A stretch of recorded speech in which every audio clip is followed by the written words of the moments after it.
నమస్తే, నేను Keshav. Welcome to Suman TV. ఆంధ్రప్రదేశ్లో, తెలంగాణలో రెండు రాష్ట్రాల్లో ఒక స్టార్ ఇమేజ్ ఉన్నటువంటి ఏకైక వ్యక్తి మెగాస్టార్ చిరంజీవి. రాజకీయాలుగానే కావచ్చు, అలానే సినిమా పరంగా కావచ్చు, ఆయనకు ఒక ప్రత్యేకమైనటువంటి స్థానం ఉంటుంది. ఎవరు ఊహించిన విధంగా ఢిల్లీలో జరిగేటువంటి సంక్రాంతి వేడుకలకి ప్రధానమంత్రి ప్రత్యేక ఆహ్వానితులుగా ఉంటే, దానికి ప్రత్యేక ఆహ్వానితులుగా చిరంజీవి గారు కూడా వెళ్ళడం అనేది ఇప్పుడు ఆసక్తికరమైనటువంటి అంశంగా మారింది.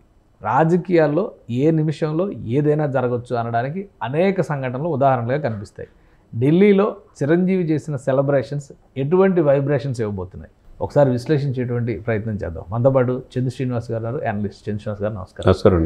చిరంజీవి గారి గురించి అందరికీ తెలుసు. సినిమా ఇండస్ట్రీలో ప్రత్యేకంగా ఆయన గురించి మనం మాట్లాడాల్సిన అవసరం లేదు.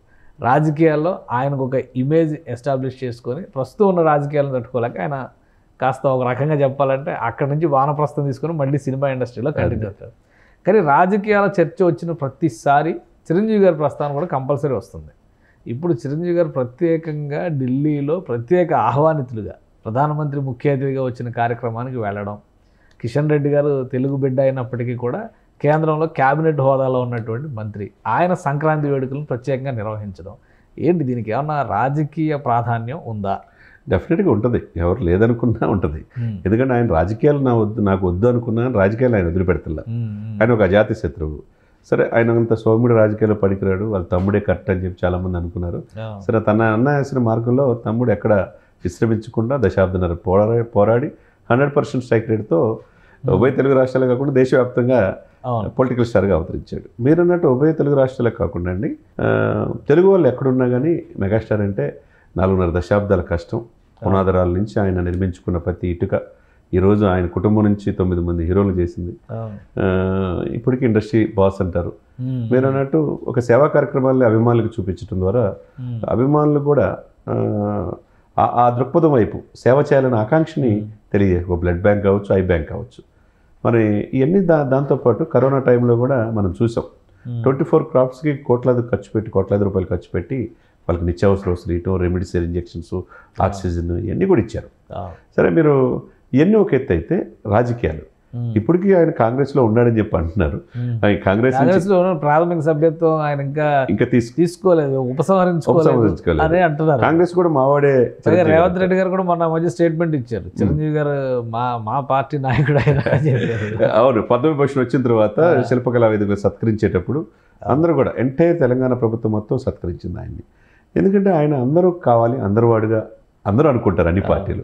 సరే, ఇకపోతే మీరు అన్నట్టు రేవంత్ రెడ్డి, ఇప్పుడు కిషన్ రెడ్డి గారు పలు సందర్భాల్లో మంత్రి అయినా అవ్వక ముందు కూడా ఆయన వెళ్ళి చిరంజీవి గారిని కలవటం మనం చూసాం. అదేవిధంగా సంజయ్ గారు సెంట్రల్ హోమ్ మినిస్టర్ అయిన తర్వాత కలవటం కూడా మనం చూసాం. ఇవన్నీ అందరికీ ఏంటంటే ఆయన ఒక స్ఫూర్తి. అనేక మంది హీరోలు కావచ్చు, తర్వాత జడ్జీలు కావచ్చు, పోలీస్ డిపార్ట్మెంట్లు అనేక మంది స్ఫూర్తితో వేలాది కోట్ల రూపాయలు సంపాదించిన పారిశ్రామికవేత్తలు కూడా ఆయన చూసి ఒక విజేత, ఒక స్వయం కృషి ఎదిగా ఉంటున్నారు. సరే, అటువంటి వ్యక్తిని ఈరోజు మోదీ గారి చూపు చిరంజీవి వైపు ఉందంటే మనం ఏ విధంగా చూడాలంటే, ఒకవైపు ఒక మంచి సమాజానికి మెసేజ్ ఇచ్చే హీరోగా చూడాలా, లేకపోతే రాజకీయాల్లో ఈయన అవసరం ఉందని చెప్పి బీజేపీ భావిస్తుందని అనుకోవాలా అనేది అందరి మనసులో ఉన్న మాట. ఎందుకంటే ఎప్పుడైతే ఈ కూటమి 164 సీట్లు వచ్చిన తర్వాత దానికి ముఖ్య అతిథిగా ప్రధానమంత్రి గారు వచ్చారు. ఆ రోజు అన్నదమ్ములు ఇద్దరిని చేతులు పైకెత్తినప్పుడే ఆ సన్నివేశం చూస్తే వీళ్ళిద్దరు ఇది దేశానికి అవసరం అనేది ఒక ఇండికేషన్ వచ్చిందనేది మనం అనుకోవాలి. ఎందుకంటే ప్రజల్లో విశేష ప్రజాదరణ ఉన్న వాళ్ళు అటు సినిమాలోనే కాకుండా రాజకీయాల్లో రాణించిన సందర్భాలు మనం చాలా సందర్భాలు చూసాం. కాబట్టి ఆ విధంగా చిరంజీవి గారిని ఈ రోజున ఆహ్వానించడం, సెంటర్ ఆఫ్ అట్రాక్షన్గా అక్కడ నిలవటం, ఆయనతో పాటు పక్కనే ఉండి ఆయన భుజం మీద చేసి ఇది మాట్లాడటం, ఒక్కసారిగా రాజకీయాల్లో ఈయన అవసరం ఉందనేది అందరికీ అర్థమయ్యేటట్టుగా అనిపిస్తుంది. ఎందుకంటే దేశంలోనే అత్యున్నతమైన ద్వితీయ అవార్డు పద్మవిభూషణ్ పొందాడు. పద్మవిభూషణ్ వచ్చేటప్పుడు కూడా మనం ఒక వీడియో చేస్తే చాలామంది ఇప్పుడు పద్మవిభూషణ్ ఎక్కడ ఉంది, అసలు అవకాశమే లేదని. చిరంజీవి గారి ఆఫీస్ నుంచి కూడా కొంతమంది ఫోన్ మీకున్న సోర్స్ ఏంటని అడిగారు. కానీ పద్మవిభూషణ్ అనౌన్స్ అయింది. ఇప్పుడు కూడా ఒక డిస్కషన్ నడుస్తుంది, చిరంజీవి గారు మళ్ళీ రాజ్యసభలో అడుగు పెట్టబోతున్నారు అనేటువంటి ఒక చర్చ నడుస్తుంది. సో ఈ సంకేతాలన్నీ చూస్తే ఏమనిపిస్తుంది మీకు? డెఫినెట్గా దానికి దారి పడుతుంది అనుకోవచ్చు. ఎందుకంటే రాజకీయాలు ఆయన సినిమాలో డైలాగ్ కూడా పెట్టారు, రాజకీయాలు నేను వద్దనుకున్నా నన్ను వదిలిపెట్టట్లేవు అని. ఇప్పుడు దేశం మొత్తం అతని వైపు చూస్తుంది. ప్రజాదరణ ఉన్నప్పుడు, నాన్ కాంట్రవర్షియల్ వ్యక్తి అయినప్పుడు ఒక అజాత శత్రువుగా మనం భావించినప్పుడు ఆ వ్యక్తికి ఎన్నంటి ఉన్న తమ్ముడు ఉన్నాడు. తమ్ముడు ఆల్రెడీ బీజేపీకి కూటమికి అనుసంధానంగా పనిచేస్తున్నాడు. మరి పనిచేసేటప్పుడు అన్న ఒకవైపు తమ్ముడు వైపు ఉండాల్సిన అవసరం ఏమి లేదు. అంటే బీజేపీ ఇప్పుడు 3వసారి ప్రధానమంత్రి అయ్యాడు. బీజేపీ దేశవ్యాప్తంగా 20 రాష్ట్రాలు విస్తరించింది కాబట్టి భవిష్యత్తు బీజేపీ ఉందని అనుకోవచ్చు. ఆయన ఇప్పుడు 69 సంవత్సరాల వయసులో ఉన్నాడు, 7 పదుల వయసులో వచ్చేస్తున్నాడు. ఇంకా ఆయన చూడండి ఏంటి, ఇంకా రావాల్సింది ఏంటి అంటే భారతరత్న రావాలని చెప్పేసి కొంతమంది అనుకుంటున్నారు. ఆయన రాష్ట్రపతి కావాలనుకుంటున్నారు, ఉపరాష్ట్రపతి కావాలనుకుంటారు. ఏదైనా కానీ రాజ్యసభ గవర్నర్ ఇవన్నీ అంతకు మించి పొజిషన్లో బీజేపీ అధిష్టానం ఆయన చూస్తుందనేదే ఈ ఇండికేషన్స్ కనపడుతుంది. ఓకే, అంటే ఏమేమి వచ్చు ఆ స్థాయిలో, అంటే ఏం ప్రయత్నం చేయొచ్చు? ఆ స్థాయిలో అసలు ప్రాథమిక సభ్యత్వం ఆయన ఉపసంహరించుకుంటారా లేదు? ఇప్పుడు ఆయనకి ఏదో ఒక పొజిషన్ బీజేపీ కానీ ఎన్డీఏ గవర్నమెంట్ కానీ డెఫినెట్గా ఉపసంహరించుకోవాలి. మరి ప్రాథమిక సభ్యత్వం ఇంకా ఆయన ఉపసంహరించుకోలేదు కాబట్టి మా సభ్యుడే అని కాంగ్రెస్ పార్టీ పదే ఆ మధ్య ఏదో ఏఐసిసి ఆహ్వానితుల జాబితాలో చిరంజీవి గారి పేరు కూడా ఉందని చెప్పి అది కూడా చర్చ నడిచింది. చిరంజీవి గారి రాజకీయాల మీద ఏం స్పందించరా? ఇంకా స్పందిస్తారు. స్పందించాల్సిన సమయం ఆసమైనప్పుడు స్పందిస్తారు తప్పకుండా. ఎందుకంటే ఆయన అవసరం అనుకున్నప్పుడు, ప్రజలకి ఈ దేశానికి సేవ చేయాలన్న ఆలోచన వచ్చినప్పుడు, గౌరవప్రదమైన పోస్ట్ ఆయన ఆఫర్ చేసినప్పుడు డెఫినెట్గా. కానీ ఒకటి ఏంటంటే రాజ్యసభలో 4 సీట్లు రాష్ట్రపతి కోటా కింద నామినేట్ చేసేటువంటి 4 సీట్లు ఖాళీగా ఉన్నాయి. జనవరి ఫిబ్రవరి నాటికి వాటిని భర్తీ చేయాల్సినటువంటి అవసరం ఉంది. సో కళలు, సాంస్కృతిక సేవా రంగాల దృష్ట్యా చూస్తే కనుక చిరంజీవి గారు చేసినటువంటి విశేష కృషి అందరికీ తెలిసింది. ఆ కోటాలో ఆయనకు పార్టీలకి అతీతంగా బీజేపీ దగ్గర చేర్చుకునేటువంటి అవకాశాలు ఉన్నాయనేది ఢిల్లీ వర్గాల్లో ఉన్నటువంటి చర్చ. ఈ మీటింగ్ తర్వాత కూడా, ఈ సంక్రాంతి సంబరాల తర్వాత కూడా చాలా క్లియర్గా వస్తున్నటువంటి ఇన్ఫర్మేషన్, ఇండికేషన్. తప్పకుండా ఇప్పుడు మనం సచిన్ టెండూల్కర్ చూసాం, క్రికెట్ నుంచి మనం తీసుకున్నారు. అప్పుడు గౌతమ్ గంభీర్ చూసాం. ఇట్లాంటి కొంతమంది చాలామందిని ఎవరైతే ప్రజలు విశేషత ఉందో బీజేపీ వాళ్ళని ఆహ్వానం పలుకుతుంది. అక్కడ దాకా ఎందుకు మాజీ చీఫ్ జస్టిస్నే తీసుకొని రాజ్యసభ పంపించారు. ఇవన్నీ పరిణామాల నుంచే చిరంజీవి గారికి దక్షిణ భారతదేశం నుంచి అంత ప్రజాదరణ ఉన్న నేత.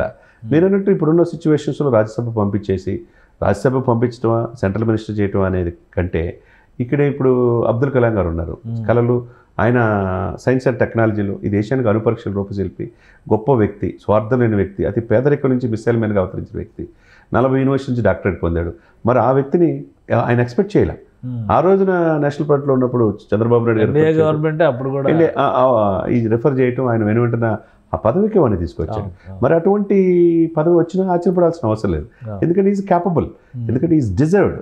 ఇటువంటి వ్యక్తి దక్షిణ భారతదేశం నుంచి వస్తే ఒక తెలుగు వాళ్ళగా మనం కూడా ఆనందపడు. ఎందుకంటే తెలుగు వాళ్ళు రాష్ట్రపతి కూడా దక్షిణ భారతదేశం నుంచి ఉండొచ్చు, ఉన్న ఆశ్చర్యపడాల్సిన అవసరం లేదు. ఎందుకంటే దక్షిణ భారతదేశం ఏంటంటే ఒక చిన్న చూపు చూస్తున్నారనే అపప్రద ఢిల్లీ పెద్దలకు ఉంది. అది ఎవరికైనా కావచ్చు, అటు కాంగ్రెస్ వాళ్ళు కావచ్చు, అప్పుడు పివి నరసింహారావు పట్ల ఎవరైనా తిరిగి కావచ్చు. ఆ తర్వాత పరిణామంలో బీజేపీ అవకాశం ఇవ్వట్ల. దక్షిణ భారతదేశంలో చాలా కీలకమైన పాత్ర పోషి. ఎందుకంటే మొన్న ఎలక్షన్లో యూపీలో కొద్ది దెబ్బపడింది, మహారాష్ట్రలో ఎంపీ ఎలక్షన్లో దెబ్బపడింది, తర్వాత అది మారింది, ఎమ్మెల్యే ఎలక్షన్స్ ఏపీనే సేవ్ చేసింది. ఆ 20 సీట్లు చాలా కీలకమైపోయింది. అక్కడ ప్రపోజల్ ఎవరు పవన్ కళ్యాణ్ అనే రూపంలో అది అద్భుతమైన అవకాశం వచ్చింది.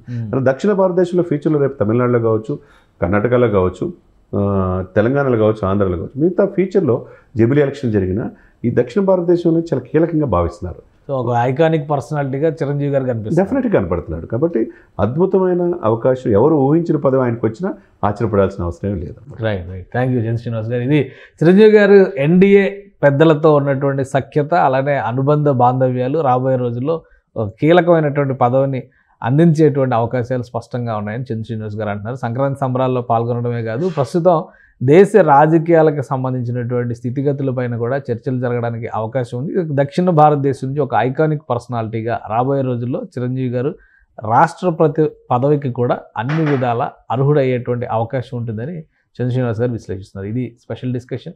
Keep watching.